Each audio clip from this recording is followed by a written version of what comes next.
ఈరోజు జేఏసీ ఇచ్చిన పిలుపు మేరకు 4వ రోజు సమ్మె చేరుకుంది. ఈ సమ్మెలో మరి కేటీపీఎస్లో నిన్నటి నుంచి జరుగుతున్న విధానాలకు కానీ వాళ్ళకు టర్మినేట్ చేస్తామనే విధానాలకు కానీ ఈరోజు భారీ ఎత్తున కొంతమంది ఇక్కడ కూర్చోవడం జరిగింది. నిర్వాహక దీక్ష సమ్మెలో కొంతమంది మరి కేటీపీఎస్కు వెళ్ళడం జరుగుతుంది. ఎందుకంటే చేస్తే 19,500 చిల్లర ఆర్టిజన్ కార్మికులకు టర్మినేట్ చేయాలి. లేకుంటే 1,600 మందికి ఇచ్చి ఇంకో దగ్గర 100 మందికి ఇచ్చి ఇంకో దగ్గర ఇట్లా భయభ్రాంతులకు గురి చేయొద్దు. ఎందుకంటే అది మా హక్కు. మేము 25 సంవత్సరాల నుంచి ఇందులో చేస్తున్నాం. పర్మనెంట్ వర్కర్స్ ఎలా చేస్తారో మేము కూడా అలానే చేస్తున్నాం. పర్మనెంట్ వర్కర్సు వాళ్ళు ఎంత కష్టపడుతుందో అంతకంటే మేము డబల్ కష్టపడుతున్నాం. కనుక ఈ వచ్చిన మాకు మేమేమి సమ్మెలకు కోలేమండి. సమ్మె ఏంటంటే మీకు గత 2 సంవత్సరాల నుంచి మీరు వచ్చిన గవర్నమెంట్ నుంచి మీరు చెప్పిన విధానాల గురించి మేము మీ దగ్గరకు వచ్చి మెమరాండాలు ఇవ్వడం జరిగింది. గత సంవత్సరంన్నర నుంచి మీకు మెమరాండాలు ఇవ్వడం జరిగింది. మీరు మమ్మల్ని అసలు పట్టించుకోవడం లేదు.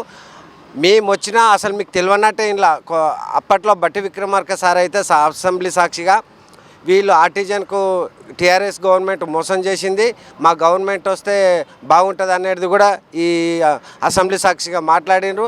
మరి బట్టి విక్రమ సార్ గారు ఈరోజు విద్యుత్ శాఖ మాధ్యులు ఈరోజు వచ్చేసరికి ఆర్టిజన్సా? ఎవరు ఆర్టిజన్స్? విచిత్రంగా నాకు నిజంగా మా వాళ్ళంతా ఇట్లా అయిపోతుంది సార్. ఆర్టిజన్సా? మీరు ఆర్టిజన్స్ అంటే ఎవరున్నారబ్బా కరెంట్ ఆఫీస్లో? ఆర్టిజన్సే సార్ పనిచేసేది. ఆర్టిజన్సే, ఎంప్లాయీస్ కాదు, ఓఎన్ఎం స్టాఫ్ కాదు. ఓఎన్ఎం స్టాఫ్ పై నుంచి కూడా పైకి పనిచేసేది మేమే. అడగండి కావాలంటే వాళ్ళ ఓఎన్ఎం స్టాఫ్కి అడగండి, మీ ఆఫీసర్స్కి అడగండి, అంటే మన ఆఫీసర్కి అడగండి. అసలు కష్టం అంటే ఏందో తెలుస్తుంది. మేము ఎండల్లో పోలెక్కుతాం, వర్షంలో పోలెక్కుతాం, పవర్ జనరేషన్లో ఉంటాం, సిబిడీలలో ఉంటాం, ఎఫ్ఓసీలలో ఉంటాం. ఒక్క సెకండ్ కూడా పబ్లిక్కు కరెంటు పోకుండా చూస్తున్నాం సార్. ఇది ముఖ్యమైనది మనది. మేము వచ్చినా మీరు మమ్మల్ని పట్టించుకోవడం లేదు కాబట్టి, మెమరాండాలు ఉంచుకుంటూ వచ్చినాం కాబట్టి, మాకు మీరు దూరం చేసారు కాబట్టి మా విన్నతి ఉంచుకోవడానికి ఇట్లనైనా వస్తారేమో అని చెప్పేసి మేము నిర్వాధిక సమ్మెలకు వెళ్ళడం జరిగింది.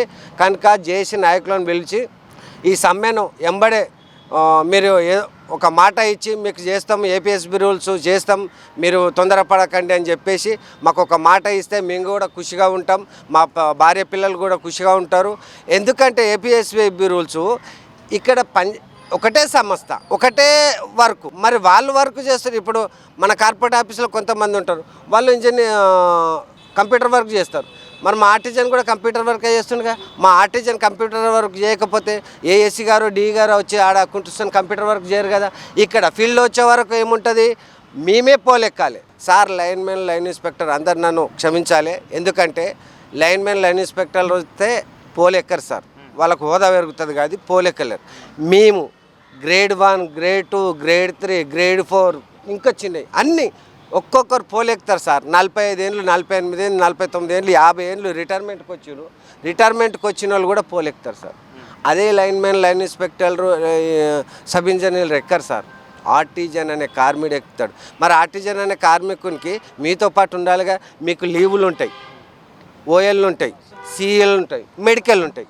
మరి మాకెందుకు ఉన్నాయి? మీతో పాటు చేస్తున్నా సరే, ఒకే సంస్థ. అప్పటి గవర్నమెంట్ 2007లో మమ్మల్ని విలీనం చేసింది. మీరు పర్మనెంట్ అయిపోయారు, మీరు కూడా గవర్నమెంట్ ఎంప్లాయీ అంటారు. ఓకే, మేము గవర్నమెంట్ ఎంప్లాయీ, మాకేం లేదు. పక్క ఎవరైనా పోతే 7 సంవత్సరాలు పనిచేస్తామంటే కరెంట్ ఆఫీస్ అంటాం మేము కూడా. అంటే మాకు హోదా. కరెంట్ ఆఫీస్ అంటే నిజంగానే ఎంత పవర్ఫుల్ ఉంటుంది. అసలు ఒక చిన్న పాపకు కూడా ఈరోజు హాస్పిటల్ ఉన్నదంటే ఏదన్నా మెసేజ్ పెట్టాలంటే కూడా మేమే దానికి. అది లేకపోతే అక్కడ నడవదు. అట్లాంటి సంస్థలో పనిచేస్తున్నాము. అట్లాంటి సంస్థల్లో ఇద్దరు వెరైటీగా తీసుకొచ్చి మరి వాళ్ళకెందుకు ఆ రోజులు, మాకెందుకు?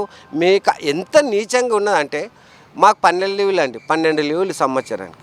ఏం సరిపోతాయండి? జ్వరం వస్తే ఒక్కరోజు వణుకుంటూ రావాలి, వర్షం పడితే రావాలి. ఆ లీవ్ పెట్టుకోవడానికి కూడా హయ్యర్ ఆఫీసర్కి బతిమలాడవలసి వస్తుంది. సార్ రేపు నా ఆరోగ్యం బాగాలేదు, మా భార్య ఆరోగ్యం బాగాలేదు, మా పిల్లల ఆరోగ్యం బాగాలేదు, మేము పోతాం సార్ అంటే, లేదబ్బా మీరు అడ్జస్ట్మెంట్ చేసుకొని మీరు అడ్జస్ట్మెంట్ చేసుకుని, లేకుంటే లీవ్ పెడతారా, డి గారి దగ్గరకోండి, ఏ గారి దగ్గరకోండి, అట్లా ఉండే ఆఫీసర్స్ కూడా ఉంటారు. అంటే మేము లేకపోతే వాళ్ళకి నడవదు. వాళ్ళకి తెలుసు ఇతను ఇడిసపెట్టినాం అనుకో ఈరోజు వన్ పోతాడు, ఒకరోజు రెండు, ఇంకో రోజు ఎక్స్ట్రా చేసిండు అనుకో లీవు, ఈ వర్క్ అంతా భారం అయిపోతుందని. ఈరోజు కూడా నేను చెప్తున్నాను, ఈరోజు కూడా మమ్మలను సమ్మెలకు నెట్టి అక్కడ దండుకుంటుర్రండి. ఏం దండుకుంటుర్రు? పక్క వాళ్ళకి తీసుకొచ్చి వాళ్ళకి 5,000 కాంట్రాక్టర్లకు 10,000 ఓఎన్ఎం స్టాఫ్లకు మళ్ళీ ఇంజనీర్లకు సరిపోతలేదు, 24 గంటలు డ్యూటీలు చేస్తున్నామని బిల్లులు పెట్టి పైసలు వసూలు చేసుకుంటారు. ఒక్కొక్క సెక్షన్లకు, ఒక్కొక్క ఎఫ్ఎస్లకు, ఒక్కొక్క చిబ్రీలకు లక్షలు దండుకుంటారు ఇప్పుడు. మరి అదే మేము చేసినాం, మాకేమవుతుంది? మాకు 20,000 నుంచి 35,000 40,000 ఉన్నాయండి జీతాలు. మరి పర్మనెంట్ ఎంప్టీకి మీరు అడ్జస్ట్ చేసి చూసుకోండి. ఒక జేఎల్ఎంకు ఉన్నంత ప్రస్తుతం ఇప్పుడు రెగ్యులర్గా 1 ఇయర్ కింద ఎక్కిన జేఎల్ఎంకు ఉన్నంత మాకు లేవు శాలరీలు, మాకు లేవు.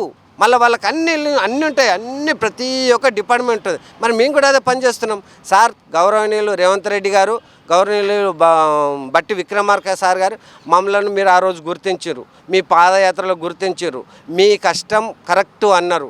మీకు చేసింది అప్పటి గవర్నమెంట్ ఏదో దాన్ని చేసారు, ఏది మీకు చేసింది అన్యాయం అని చెప్పారు. మేము వస్తే కంపల్సరీ మీది ఆలోచిస్తాం, మీకు చేస్తామని చెప్పారు. కనుక ఈరోజు మేము కళ్ళకు కనిపిస్తలేమా?